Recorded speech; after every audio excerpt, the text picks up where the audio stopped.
Concentration in our daily life.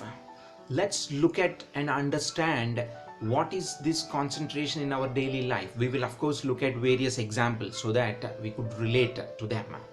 So first let us look at how much concentration power do we really possess. How do we know that how much concentration power do we have? As we all know by now, concentration is with mind.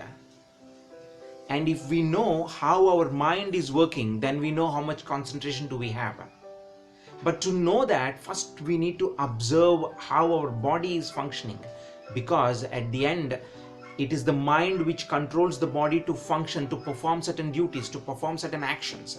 So if we know how our body is working, we know better how our mind is giving the instructions. If we know the sync and understanding between both, we can better control the activity what we are doing so that we could improve our concentration. Our mind is with us physically, but is it under our control? So if we know how to control our mind, then it is easy for us to attain that concentration. So it is said by a famous scientist, if we know the problem and where the problem lies, that means we have solved that problem 90%. So first we need to know where and what the problem is. So the problem is lack of concentration, and the solution is attaining concentration. To attain concentration, first we need to observe ourselves physically, how our body is functioning, and see to that what all mistakes are we committing, and make sure that we do not repeat those mistakes so that we could improve our concentration. Each time we discuss about various examples in our daily lives, so that these examples will help us draw some parallels in our own lives. So that will help us see what mistakes are we doing in the process, and then it will help eventually to attain concentration. So let's get started with some of the examples. Example number 1. If we wish to make an idol with mud, then the first and foremost thing we need to know is how much water should we mix in mud so that it is sticky enough to make an idol. That's step number 1.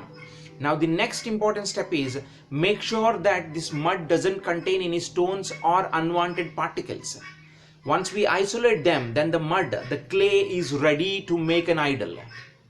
Now imagine in that process, if we don't concentrate, if we don't direct our mental effort to removing those stones or unwanted particles, they will become the roadblocks in making the idol. You will not be able to make an idol. So that's how it is important.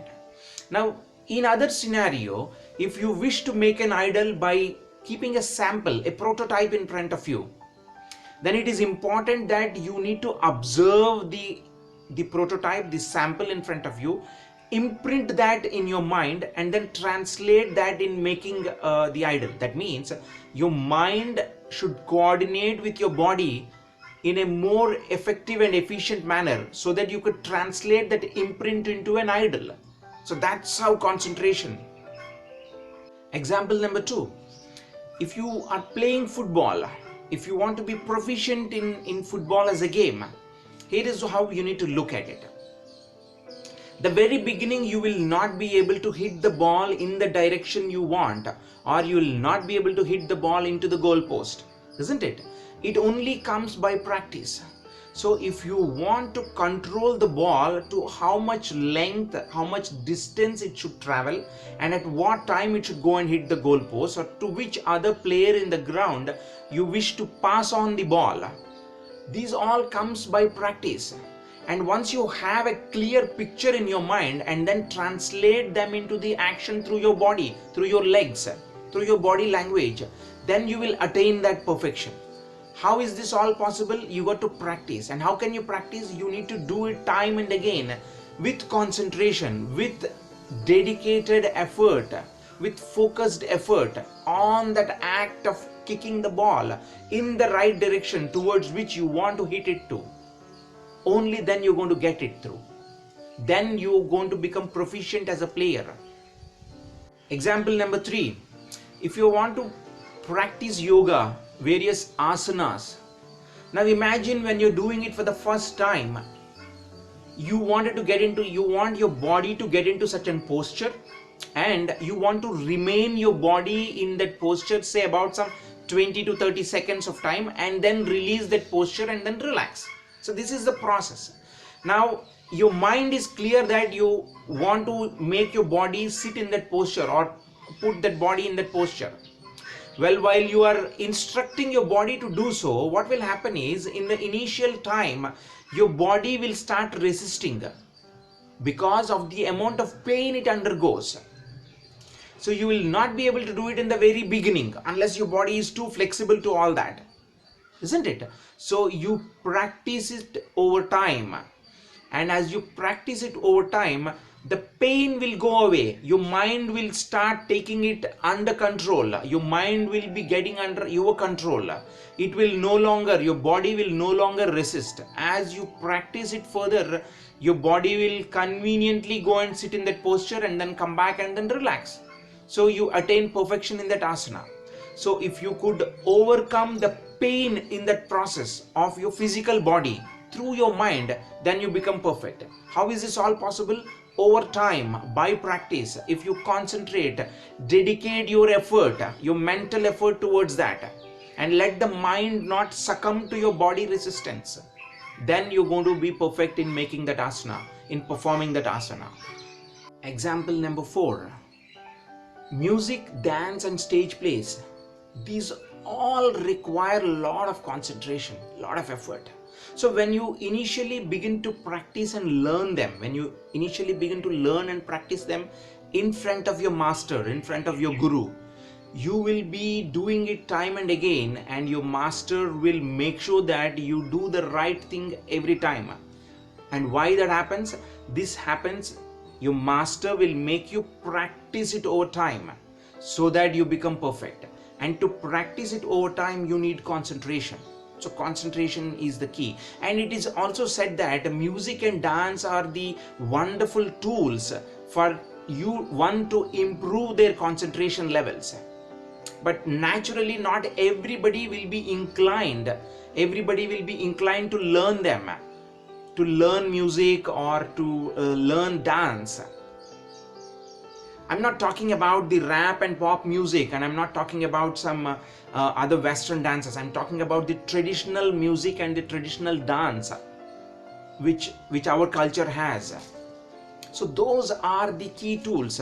But it could be another way that somebody, by listening to a melodious music, they can improve their concentration. This is also possible. Well, even after learning either dance or music for years together, when you have to perform on a stage, you still will be not giving your best, or will be flattering at the moment. And the reason is very simple. Most of the time when we get on stage to perform, we always think about what audience will think about our performance. How will their reaction be about our performance? But that's not the right way.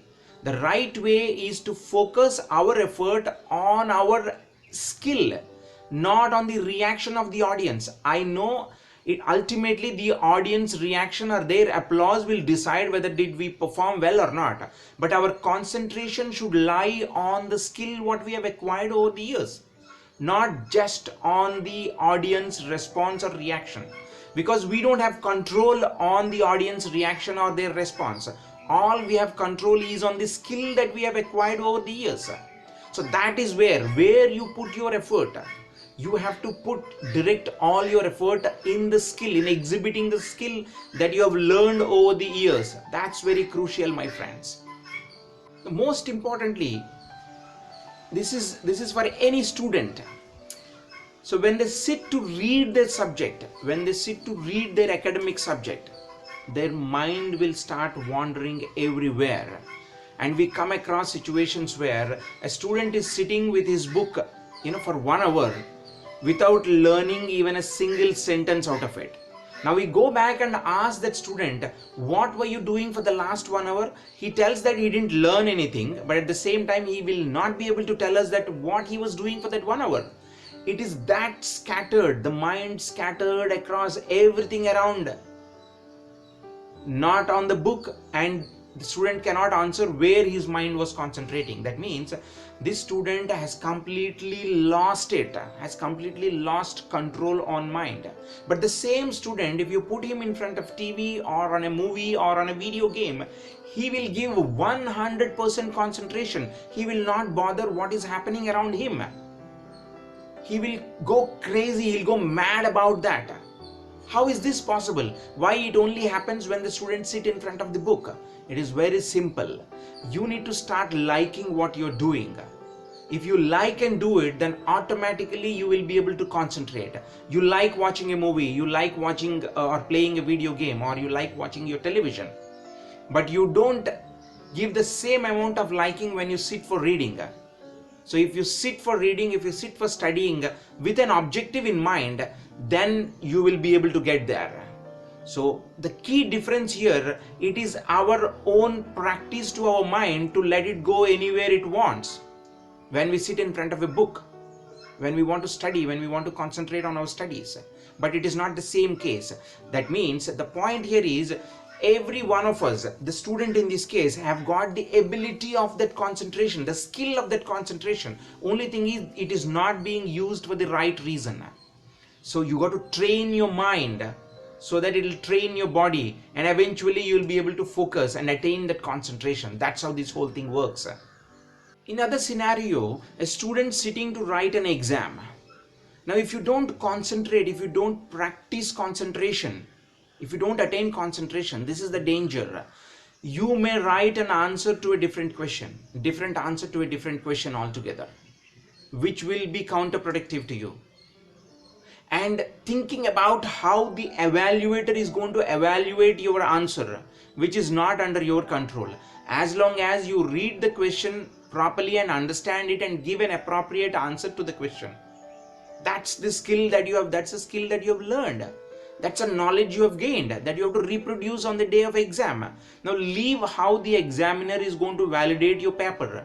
How many marks are you going to gain? That is secondary. First, did you give your best?